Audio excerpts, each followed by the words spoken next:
Hello everyone, welcome back again to another video.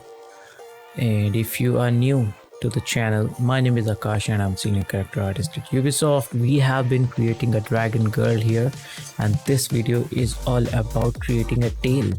If you're struggling with creating tails for a dragon or for any sort of creature, this is one way how you can do it. There are multiple ways, there are more manual ways of placing scales, small scales, but this is the UV method, and that I will use here to create this tail.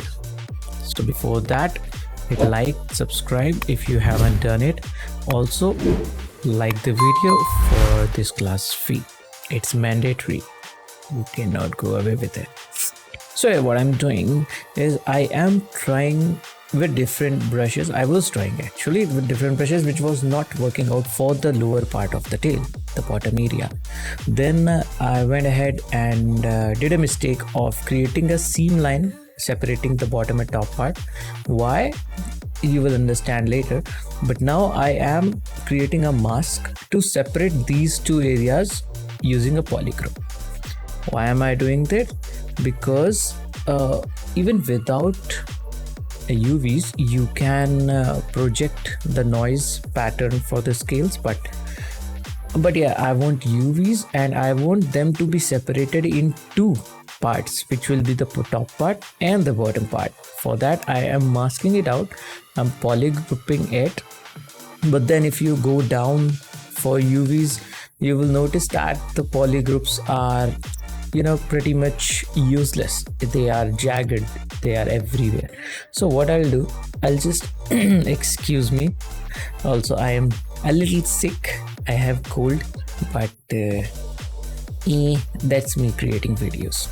Anyways, so let's just unhide those parts which we want to have one polygroup and hide those parts which we want to have another polygroup. So now that's done. Almost pretty much. Now that's done. Press Ctrl W to create one polygroup and Alt click drag and Ctrl W again. So now you have two polygroups, and then you go back to the UV master in Z plugin, of course. UV master, find it. Yeah, there we go. And then turn on polygroup. Make sure you have polygroup on. Click unwrap and you're good to go. If you have subdivisions, it won't flatten it, but if you don't have, or you want to check the UVs, you can go ahead with the map, create a color map, and you will see your UVs there. I didn't do it because I knew what gonna happen. So now also make sure before doing any sort of projection or any sort of noise mapping details, make sure you have everything in one layer. Create a layer, go to noise, subdivide it several times so that you know that your mesh have a proper subdivision to capture the details which is required. Now open the noise noise properties, under surface, and play with your scales. If you notice, it's going straight, which is not we want. We want it to have a flow along with our UVs. That's why click on UV option, you will get this case. Now it's rotated. Playing with the settings a little bit, and I am noticing that it's not it's not seamless. So I'll get another seamless texture. Right now it's not seamless, so I'll find one and I'll use that, and I'll rotate it anti-clockwise a little bit so that I can get it. Now I have equipped the right one. Now you can see the scales are flowing properly.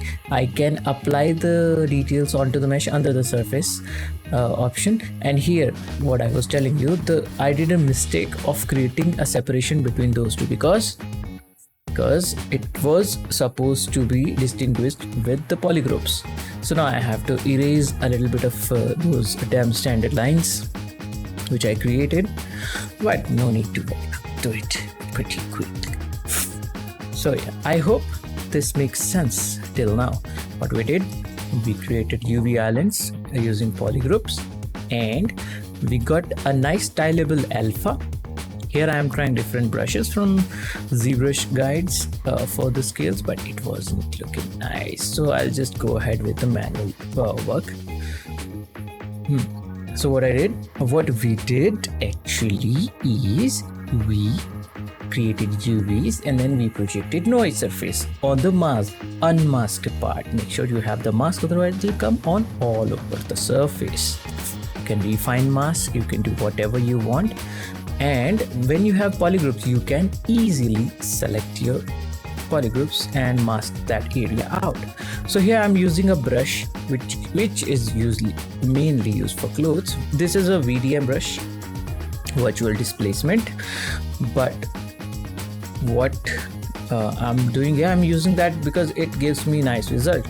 It doesn't matter, it just have one side of the surface a little bit pushed up. You can do it manually, you just need to do the markings using damp standard, and after that use standard brush to create the bump behind that stroke. So that way you can do it easily. If you don't have this brush, it doesn't matter, you can also create a brush, drag it, with the drag rect option of alpha using standard brush, and simply create that. Now what I'm doing, so what you're looking at is the real time footage, no speed up. So what I'm doing here, I am creating a part of scales which protrudes out. I don't know if you call it scale, I'm not sure what you call it, but it is something that you have on the dragon tails or the bodies. So what we have already created, the tail, it's good enough. If you want to create something like Kobayashi made, if you have watched it, if you haven't, you can look for the reference of a Kobayashi made dragon, the girl's tail. It's just that simple scales with the lines at the bottom, and that's it. That can give you a little bit cuter look. What I'm doing, I'm just adding another bit of layer, another bit of complexity to the tail, and using that I can make it a little bit more detailed, a little bit more complex. Also, if you haven't took part on the challenge that is going on my Discord server for the prop and character, you are missing on a lot. Maybe you will get a chance to create a good portfolio. It's just the beginning.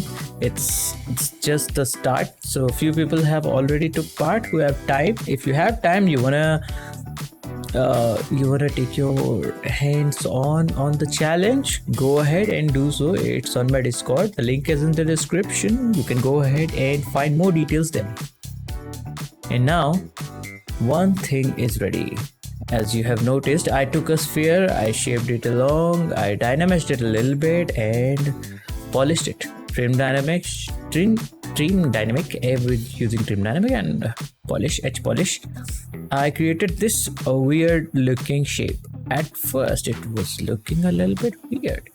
It might, but wait.